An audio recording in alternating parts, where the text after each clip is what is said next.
Hello student. तो आज मैं धनंजय सर क्लासेस में आपको ग्रेविटेशन पार्ट टू, मैंने इससे पहले आपको पार्ट वन में बताया कि ग्रेविटेशन किसे कहते हैं, ग्रेविटेशनल फोर्स क्या होता है, ग्रेविटी क्या होता है, और मैंने आपको एक derivation F is equal to G m1m2/r² को भी ड्राइव किया था।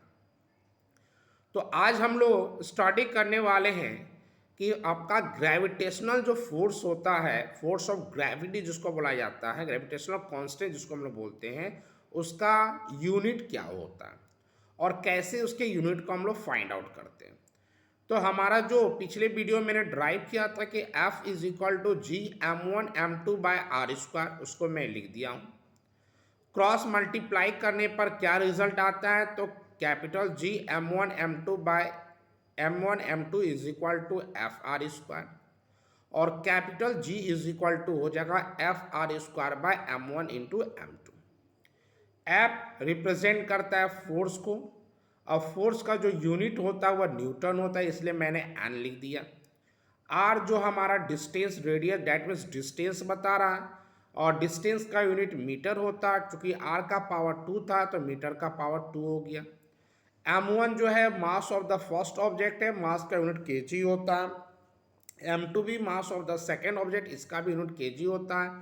तो नीचे मैंने दो बार केजी लिख दिया, तो ओवरऑल निकला क्या, न्यूटन मीटर स्क्वायर पर केजी स्क्वायर।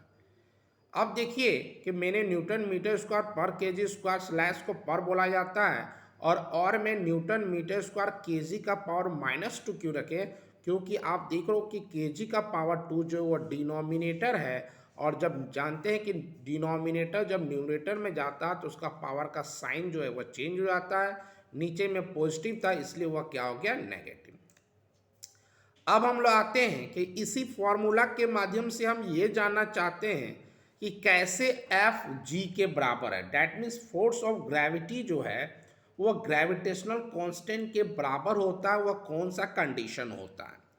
तो हमारा फॉर्मूला लिखा हुआ है F is equal to G m1m2/r²।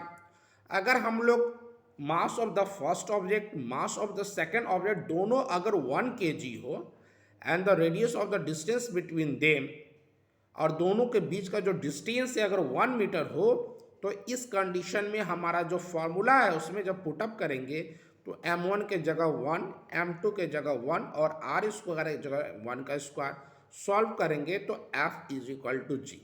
That means F G के बराबर तभी हो सकता है जब दो ऑब्जेक्ट दोनों का मास 1 kg हो और दोनों के बीच का डिस्टेंस अगर 1 मीटर हो, तो एफ जी के बराबर हो। That means force of gravity जो है वह ग्रेविटेशनल कांस्टेंट के बराबर होगा। चलिए अब जानते हैं कि हमारा जो यूनिवर्सल ग्रेविटेशनल कांस्टेंट है इसका वैल्यू कितना होता है और किसने एक्सपेरिमेंट के बाद इसको डिटरमाइन किया।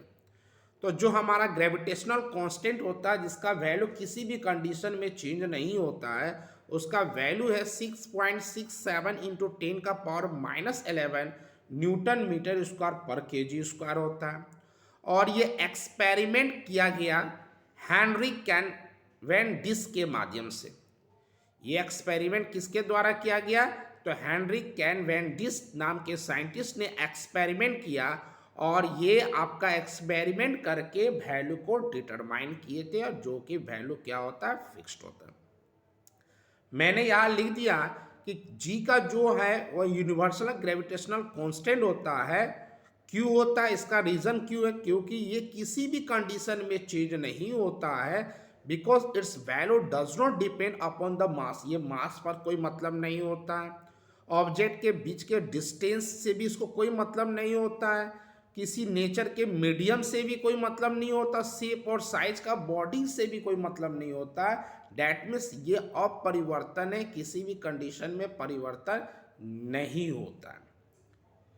तो जी जो है इसलिए इसको पूरे यूनिवर्स में एक फिक्स्ड वैल्यू होता है, और चूंकि ग्रेविटेशनल है इसलिए इसको यूनिवर्सल ग्रेविटेशनल कांस्टेंट का मतलब होता है ऐसा टर्म जिसका वैल्यू कभी चेंज ना हो। अब इस यूनिवर्सल ग्रेविटेशनल कांस्टेंट का क्या इंपॉर्टेंस है, तो सबसे पहला दिया हुआ है कि ग्रेविटेशनल फोर्स ऑफ अट्रैक्शन के कारण ही जितनी भी ऑब्जेक्ट ऑन द अर्थ है, अर्थ उसको बाइंड करके रखा है, जिसके कारण ऑब्जेक्ट जो है वह अनदर नहीं जा सकता। डैट मीन्स ग्रेविटी, कोई भी ऑब्जेक्ट आप देखते हो जब भी वह ग्राउंड से ऊपर जाता है तो ग्रेविटी के कारण वह ग्राउंड पर आ जाता है। ये भी रिस्पॉन्सिबल है यूनिवर्सल लॉ ऑफ ग्रेविटेशन के कारण। आप देखते हो कि हमारा जो अर्थ है उसका नेचुरल सैटेलाइट मून है, और मून जो है वो अर्थ के अराउंड रिवॉल्व करता है, और ये अर्थ के अराउंड जो मूव कर रहा है वह किसके कारण, तो due to the centripetal force. क्योंकि सेंट्रीपिटल फोर्स का मतलब सिंपली वे में बोल सकते हैं, जैसे मान लीजिए एक रस्सी को लेते हैं और उस रस्सी में पत्थर को बांध कर उस रस्सी के माध्यम से पत्थर को हम सर्कुलर पाथ में मूव कराएंगे, तो उसका जो फोर्स है वह कहाँ से लग रहा है, तो सेंटर से, तो सेंट्रीपिटल फोर्स होता है। आप तारा माचिस को भी देखते हो तो सेंटर के माध्यम से रिवॉल्व करवाया जाता है, तो सेंट्रीपिटल फोर्स होता है। तो मून जो है एक नेचुरल सैटेलाइट है और वह रिवॉल्व करता है किसके, तो अर्थ के अराउंड। तो इसमें भी बहुत बड़ा फैक्टर होता है, वह ग्रेविटेशनल फोर्स होता है अर्थ और मून के बीच में, या तो हम सेंट्रीपिटल फोर्स भी बोल सकते हैं, या जितनी भी आर्टिफिशियल सैटेलाइट होते हैं वह भी अराउंड करते हैं अर्थ के, वह किसके कारण, तो due to the gravitational force of attraction.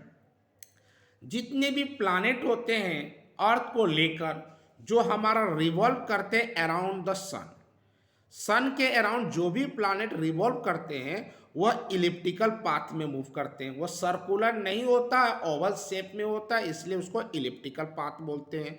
और वह भी जो है वो रिवॉल्व करते हैं अराउंड द सन, वह भी किसके कारण, तो सेंट्रीपिटल फोर्स बोल सकते हैं या फोर्स ऑफ द ग्रेविटेशनल भी बोल सकते हैं। और ग्रेविटेशनल फोर्स ही सबसे बड़ा फैक्टर होता है जिसके कारण हमारा सोलर सिस्टम जो है वो एग्जिट्स। अगर ग्रेविटेशनल फोर्स नहीं होता तो हमारा सोलर सिस्टम भी नहीं होता और ये हमारा सुंदर वर्ल्ड भी नहीं होता। तो आज के लिए इतना।